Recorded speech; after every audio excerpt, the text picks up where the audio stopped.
नमस्कार friends, welcome to our YouTube channel insights by PK Varshan है। आज हम डिस्कस करेंगे कि अनक्लेम डिपॉजिट जो बैंकों में अनक्लेम डिपॉजिट यानी लावारिस जमा राशि पड़ी हुई है, आखिर उसका मालिक कौन होगा।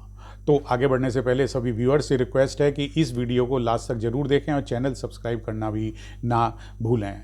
तो अब आगे बढ़ते हैं। सबसे पहले हम ये जानें कि अनक्लेम डिपॉजिट या लावारिस जो जमा राशि पड़ी हुई है बैंकों में, उसका मतलब क्या होता है। तो according to the RBI rule, saving या करेंट अकाउंट के जो बैलेंस अमाउंट उसमें पड़ी रहती है और उस अकाउंट को 10 साल तक कभी ऑपरेट नहीं किया गया हो, या फिर ऐसी टर्म डिपॉजिट जिनके मैच्योर होने की तारीख के बाद से 10 साल तक उसे ऑपरेट नहीं किया, किसी ने उसे दावा नहीं किया, तो उन को जो है अनक्लेम डिपॉजिट यानी लावारिस जमा पड़ी राशि में कहा जाता है।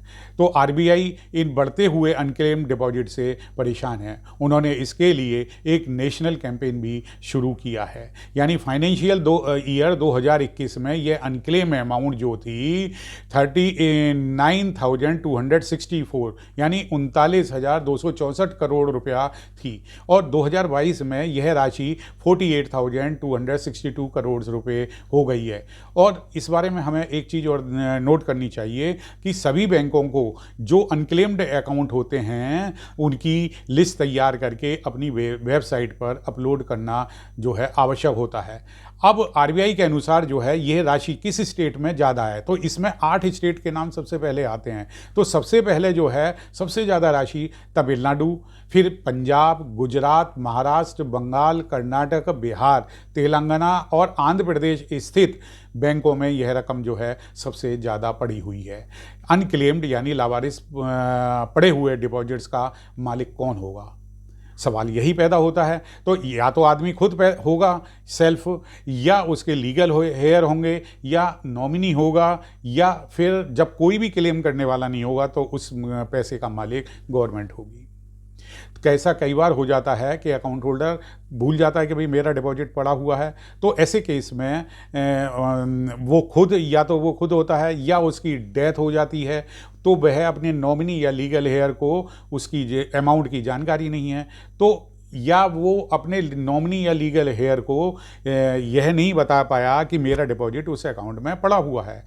तो अकाउंट होल्डर की डेथ होने के बाद पर जो है उसके लीगल हेयर अनक्लेम डिपॉजिट पर क्लेम कर सकते हैं। आरबीआई की वेबसाइट पर 10 साल से ज़्यादा या इससे भी ज़्यादा की जो साल से वहाँ अनक्लेम्ड, इनएक्टिव या इनऑपरेटिव अकाउंट्स हैं उनकी लिस्ट जो वहाँ पड़ी हुई है, आरबीआई के अनुसार, आरबीआई के इंस्ट्रक्शन के अनुसार ये सारी लिस्ट उनकी वेबसाइट पर है। इनएक्टिव अकाउंट की डिटेल चेक करने के लिए क्लेमेंट को बैंक की वेबसाइट जो है चेक करनी होगी। इस लिस्ट से सिर्फ प्राइमरी अकाउंट होल्डर की डिटेल ली जा सकती है। सर्च के लिए, जानकारी के लिए उस लिस्ट में वहाँ जा कर के आप नेम और पैन नंबर, नेम और डेट ऑफ बर्थ या pin code, telephone number, passport number आपको उसमें डालना पड़ता है, तब वो लिस्ट में उनका नाम आ जाता है। तो उसके बाद में फिर अब क्लेम कौन करे, तो क्लेम आदमी या तो सेल्फ करे, जब वो अकाउंट होल्डर भूल गया कि भाई मेरा पैसा वहाँ पड़ा है और उसे जो है वो क्लेम करने के उसे बाद में ध्यान आता है, वो खुद क्लेम करना चाहता है, तो उसे अपने ब्रांच में जा कर के अनक्लेम डिपॉजिट के क्लेम फॉर्म होता है वो वहाँ जा कर के भरना होगा। फॉर्म सही तरीके से भरकर करेक्ट आइडेंटिफिकेशन और एड्रेस प्रूफ के साथ में बैंक में डिपॉजिट करना होता है। अब दूसरा है कि क्लेम बाई लीगल हेयर और नॉमिनी। लीगल हेयर या नॉमिनी के लिए भी ब्रांच में जा कर के अनक्लेम डिपॉजिट फॉर्म भर करके उसके साथ में वैलिड आइडेंटिटी और एड्रेस प्रूफ जमा करना होता है। अगर अकाउंट होल्डर की डेथ हो जाती है तो डेथ सर्टिफिकेट भी लगाना ज़रूरी होता है।